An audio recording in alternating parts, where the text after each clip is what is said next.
Welcome back. Tonight is the thrilling conclusion to the Island Games Part 2. How will Holden fare? What secrets does the island hold? And what of Gideon? What is he up to? We upload every night at 8 p.m. Eastern Standard. Don't forget to subscribe and share your suggestions for new weekly themes in the comments below. Enjoy.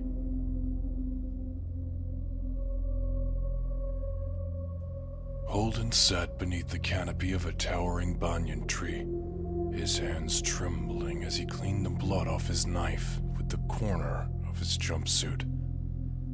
The metallic tang of it lingered in the air, mixing with the damp rot of the jungle floor. His mind replayed the fight over and over, every grunt, every gurgle, the crunch of teeth piercing flesh. He had done what he had to do. The man known to him as only Number 9 left him no choice. Survival wasn't a matter of strength or skill. It was the willingness to step into the darkness and stay there. Holden wasn't sure he could find his way back.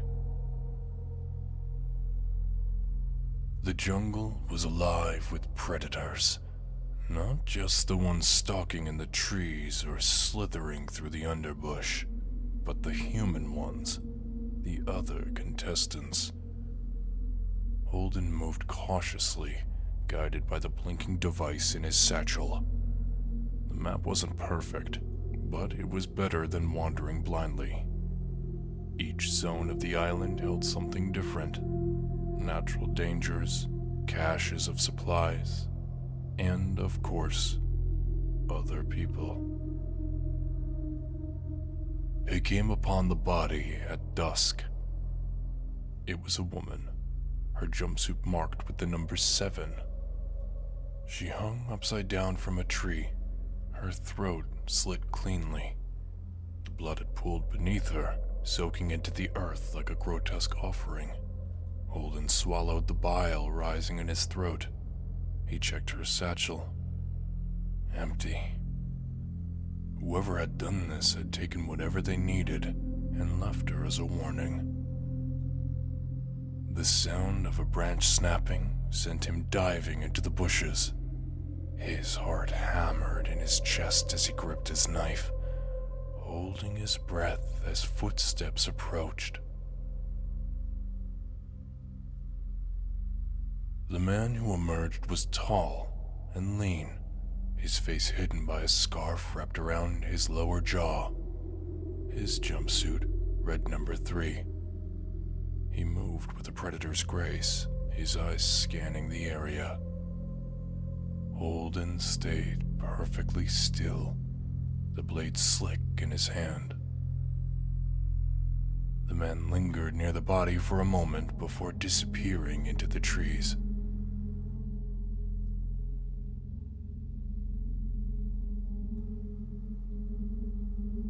By the third day, Holden had begun to unravel. Sleep came in fits, his nerves constantly on edge. Every sound was a threat, every shadow a potential enemy.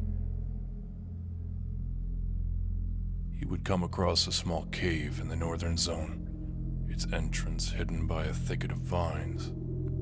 Inside, he found a makeshift campsite, a fire pit, empty cans of food, and something carved into the wall. It was a name. Gideon.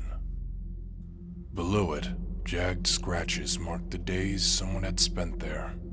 The marks stretched across the entire wall, chaotic and frenzied. Holden's stomach twisted. Whoever had been there had lost their mind. Or maybe they hadn't.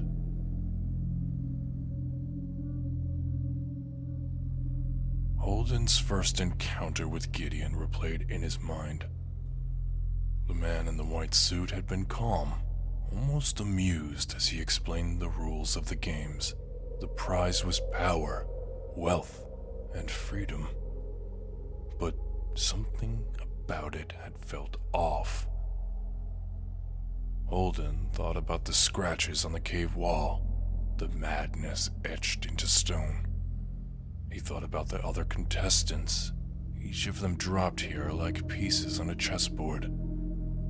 And he thought about the way Gideon had looked at him, like he wasn't a person at all, but a tool, a pawn in a game too big to understand.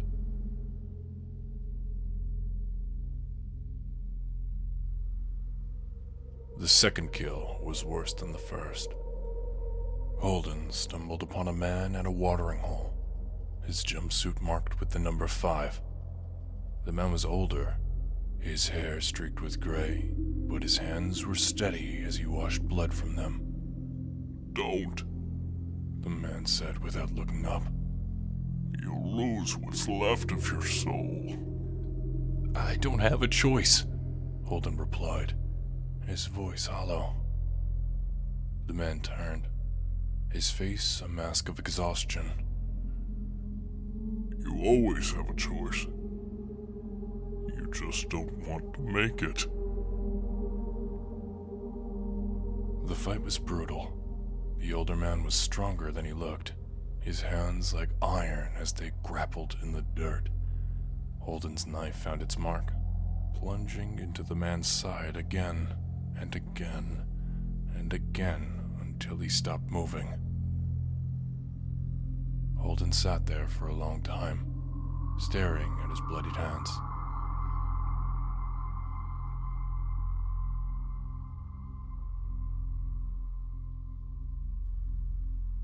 On the 5th day, Holden stumbled into the clearing at the island's center. It was a compound, high-tech and out of place amidst the wild. Cameras lined the trees, their red lights blinking like watching eyes. A massive screen flickered to life as he approached, Gideon's face filling the frame. "Congratulations," Gideon said, his voice dripping with mockery. "You've made it further than most." "What is this?" Holden demanded, his voice cracking. "This," Gideon said, gesturing to the screen, "is entertainment. For years we've brought people like you here, people with nothing left to lose, and we've made them fight for their lives. The rich pay handsomely for a front row seat." Holden's stomach churned. "You sick bastard!" Gideon laughed. "You didn't think this was about survival, did you? Oh no. This is about giving our audience what they want. Blood, fear, desperation." Holden clutched at the knife on his hip. These guys are highly equipped. You don't stand a chance, Holden. Go back to the jungle, where you belong.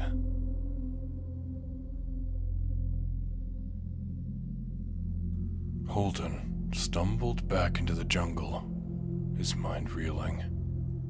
The games weren't about winning. They were about spectacle. He wasn't a contestant. He was a puppet, dancing on strings for an unseen audience. As his mind wandered, he too wandered deeper into the jungle.